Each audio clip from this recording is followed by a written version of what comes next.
meet Hannah. Hannah is a nurse in A&E. Hannah has had a busy morning and the A&E hall is crowded with patients. She's feeling overwhelmed with her caseload and so are her co-workers. A parent reaches out to Hannah requesting to check in their son to A&E. The son is visibly distressed and Hannah can see that the family are doing the best they can. Hannah requests details and they hand in a document that she's not seen before. Processing this additional document could be time consuming for her because she needs to identify the protocol for dealing with this new document. It might be easier to politely tell the family that she's not familiar with the document, but would that be the right solution for the family? I'm Polly and I'm a family carer project worker at the Challenging Behaviour Foundation. I have twin boys, Alex and Sam, who both have Fragile X syndrome.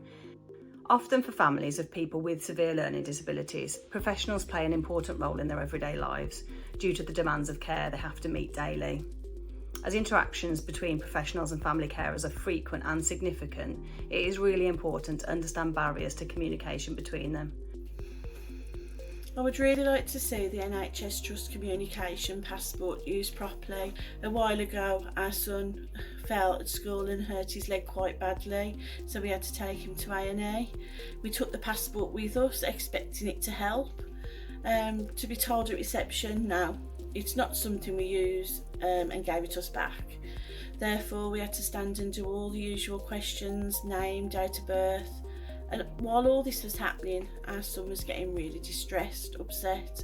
There was crowds, there was people staring at him. And then each member of staff that we saw, as great as they were, and they're brilliant at the jobs, we had to keep explaining he's non-verbal. He can't tell you where it hurts. He won't be able to lie down to have an x-ray. He can't do the things that a typical child of his age can do in A&E.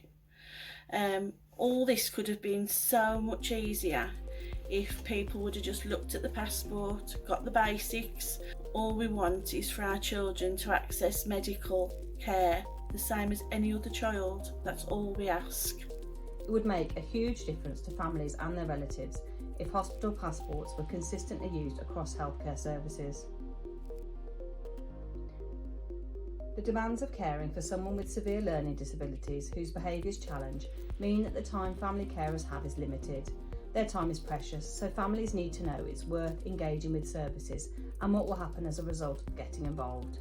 Sharing feedback on outcomes is vital to ensure families do not doubt the value of engaging. When you want to feed anything back, where am I going, who do I complain to, or who do I feed this back to? We're very busy people. You have to do things when you remember them, don't you? So even if we could have an email address to some of these people, so that works so much better because you get like a quick answer, or you know your point's been heard and you get listened to and then it's resolved.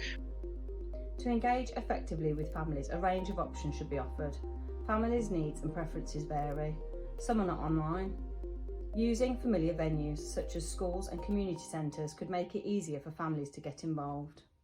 Communication must be clear. Avoid using jargon that will put people off.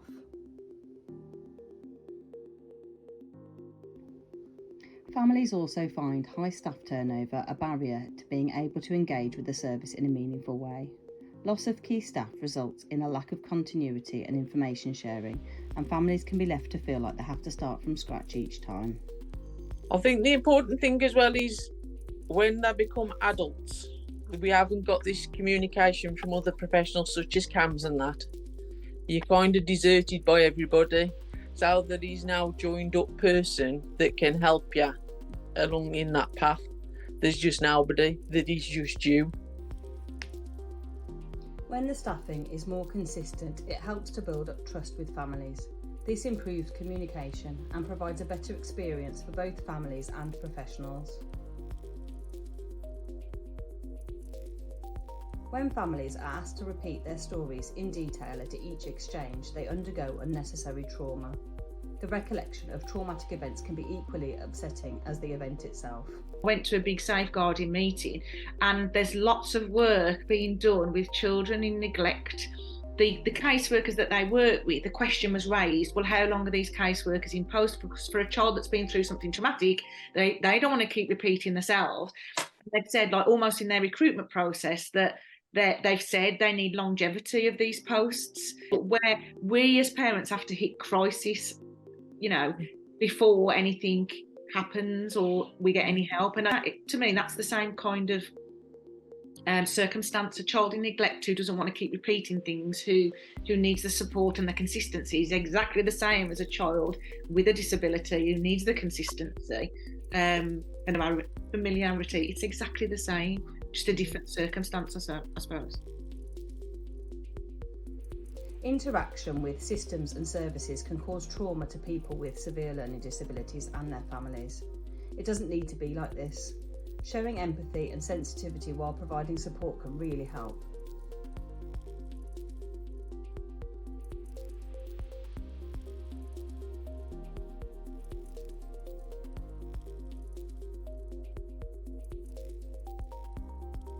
Unreasonable demands being made of families, such as being expected to attend long and complicated meetings, will intimidate them. They may not feel confident in sharing their experiences, and it may discourage them from engaging in the future. So when you go to the forums, sometimes it can be quite overwhelming and scary because you don't want to hear what's going to be coming or you want it improving. So it's quite overwhelming for some parents. They might only be able to deal with day to day and not be able to look at what's coming in the future, maybe. Adjustments can be made to help families feel more comfortable. Hi, I'm Jenny and I'm a parent carer for my son Finley, who's 13. Finley has severe autism, he is non-verbal and has complex needs. We had found that there were a lot of barriers for non-verbal complex needs children being assessed and treated successfully. Because of our experiences, I was asked to speak at the Hospital Trust Board, which I was very grateful about, as I wanted to make the experience of using health care better for my son and others like him. I was supported throughout the process by someone who was helpful and reassuring. I know what I said was recorded in the meeting minutes, but I'm not sure of what the outcomes were and what happened next as a result of what I said. To me, it felt like a little bit of a tick box exercise. While barriers may persist in engagement, families recognise that service professionals are trying their best. They want to share their positive experiences with services, which other services could learn from. Our first involvement with CAMS was through a referral from our son's school. The therapist who met us arranged for all our meetings to be taking place while our son was at school, because there was no way he could attend the environment that the meetings are held in. She then went on to visit him at school and watch from a distance, introduced herself and spent time with him whilst at school. And then further on to that, she made appointments with meetings with ourselves, and all the way through the process she was phoning us, checking how we were, checking how our son was, giving us reports back of what she'd learnt at school and what she'd seen him do at school, and giving us strategies to move forward. She introduced us to Challenging Behaviour, sent us on a course for Challenging Behaviour, which we found very helpful.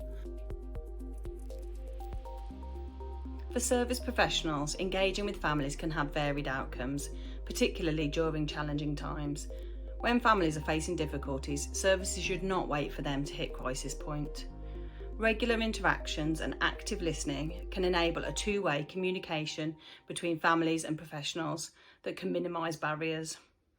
Instead of waiting for families to reach out, professionals should reach out to families and involve them in improving local services. The most effective way to ensure success for both professionals and families is to work together on an equal basis, deciding what the issue is, what is needed to address it, and to come to a decision which works for them all.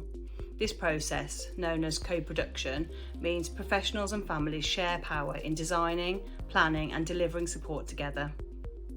Co-production is person-centred, on-ground engagement with families that can have a transformative impact on the way support is provided and ease the burden on both families and frontline professionals. Going back to Hannah's dilemma, let's see what co-production would look like here. As Hannah recently saw a video co-produced by local families, she remembers that families often have solutions. They are better equipped to understand certain situations, and it is helpful to listen to their lived experiences. She politely requests the parent to share information on the hospital passport and quickly realises that all the information she needed is already in there. This saves both Hannah and the parents their time and diffuses a stressful situation for all.